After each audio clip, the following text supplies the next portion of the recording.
Badminton Lovers. Ganda putra Indonesia belum bangkit dari penurunan prestasi. Kepala pelatih Aryono Miranat mencatat masalah lebih besar daripada sekedar teknik. Terbiasa juara membuat ganda putra menjadi sektor yang mendapatkan ekspektasi paling besar setiap kali tim bulu tangkis Indonesia berangkat menuju turnamen. Soal kekuatan, ganda putra Indonesia memang sudah terbukti potensinya. Tahun lalu misalnya, dari 6 pasangan utama yang berlatih di Pelatnas, semuanya punya gelar di turnamen BWF World Tour. Akan tetapi, masalah demi masalah mendera skuad ganda putra mulai dari pergantian pelatih, perombakan, cedera fisik, hingga masalah kesehatan mental. Tadinya sektor penyumbang gelar, ganda putra telah mengalami puasa panjang sejak Maret tahun lalu. Itu sudah 10 bulan lamanya.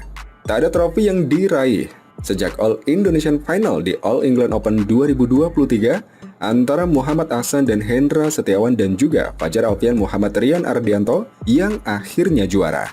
Tahun ini pun, awalan Fajarian dan kawan-kawan belum memuaskan.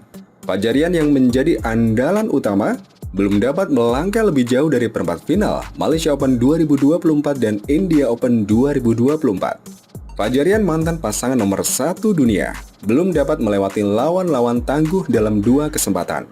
Di Malaysia Open, mereka kalah dari pasangan nomor 1, Liang Weikeng dan Wang Chang, 21-16, 17-21, dan 18-21.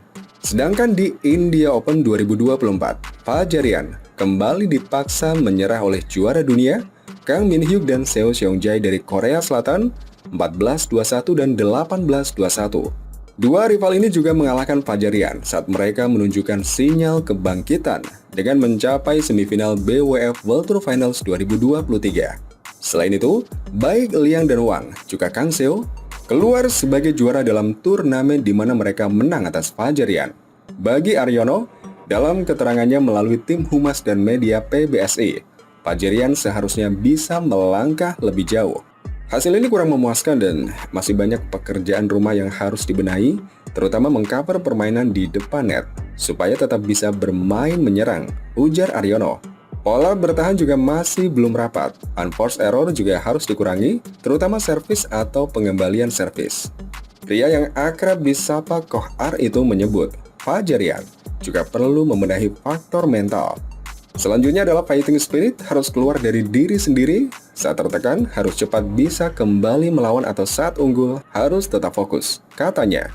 Sebelum kalah dari Liang Weikeng dan Wang Chang di Malaysia Open, Fajarian sempat memimpin dengan merebut game pertama dan memimpin hingga 17-16 di game kedua. Sedangkan saat disingkirkan Kang Seo, Fajarian kesulitan untuk mengejar begitu tertinggal, utamanya di poin-poin tua.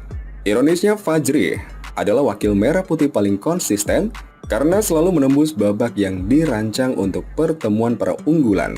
Sementara pasangan veteran Ahsan dan Hendra belum bisa tampil maksimal. Setelah tampil menggigit untuk memenangi laga pertama Malaysia Open 2024, juara dunia 3 kali itu belum bertanding lagi karena cedera yang dialami Ahsan. Situasi lebih miris dialami dua pasangan muda, yakni Muhammad Sohibul Fikri dan Bagas Maulana, juga Leo Rolly Karnando dan Daniel Martin. Fikri, Bagas, dan Leo Daniel tak sekalipun berhasil melewati babak pertama. Fikri Bagas, juara All England Open 2022, belum pernah menang lagi sejak mencapai final secara back-to-back di Denmark Open 2023 dan French Open 2023. Sudah 8 pertandingan beruntun dilalui Fikri dan Bagas tanpa kemenangan. Sementara Leo Daniel masih tampil angin-anginan sejak membuat sensasi pada awal 2023 dengan memenangi 2 ajang secara back-to-back di Indonesia Masters dan Thailand Masters. Dalam 21 turnamen individu berikutnya, mereka hanya 7 kali mencapai perempat final. Dalam 12 turnamen terakhir, mantan juara dunia junior itu 10 kali mengalami kekalahan prematur. Bagas Fikri kalah di babak awal lawan pemain unggulan dari India dan Denmark, papar Aryono dalam evaluasinya. Pembenahan di sektor permainan depan net dan ketenangan dalam bermain harus terus dibenahi sehingga unforced error bisa dikurangi.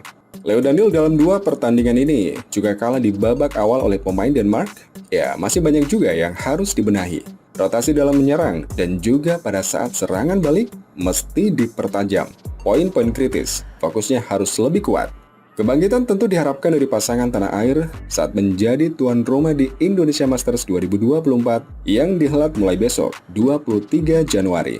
Ganda putra merah putih selalu menembus final dan hanya sekali gagal juara sejak Indonesia Masters naik kelas menjadi turnamen Super 500 di BWF World Tour pada 2018.